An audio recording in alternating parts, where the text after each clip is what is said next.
পাকিস্তানের পাঞ্জাব প্রদেশের বাহালপুরে এবং পাক অধিকৃত কাশ্মীরের মুজফ্ফরবাদে ক্ষেপণাস্ত্র ছুড়ে ভারত আঘাত এনেছে বলে জানা গিয়েছে। তবে মধ্যরাতে ভারতীয় প্রতিরক্ষা মন্ত্রকের প্রকাশ করা সংক্ষিপ্ত বিবৃতিতে কোনো শহরের নাম উল্লেখ করা হয়নি।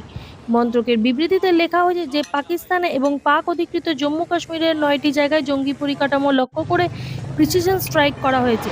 যেসব জায়গায় বসে ভারতের সন্ত্রাসবাদী হানার পরিকল্পনা হয়েছিল এবং নির্দেশ দেওয়া হয়েছিল, সেখানেই ভারত আঘাত হেনেছে বলে মন্ত্রক বিবৃতিতে দাবি করেছে। প্রতিরক্ষা মন্ত্রকের বিবৃতিতে লেখা হয়েছে, আমাদের পদক্ষেপ সুনির্দিষ্ট, পরিমিত এবং অপ্ররোচনামূলক। পাকিস্তানি সেনাবাহিনীর কোনো পরিকাঠামোয় আঘাত হানা হয়নি। লক্ষ্যবস্তু নির্ধারণ এবং আঘাত হানার প্রশ্নে ভারত উল্লেখযোগ্য সংযম দেখিয়েছে। এরকম আরও খবর জানতে অবশ্যই দেখুন এ মাইন্ড অফ স্টোরি।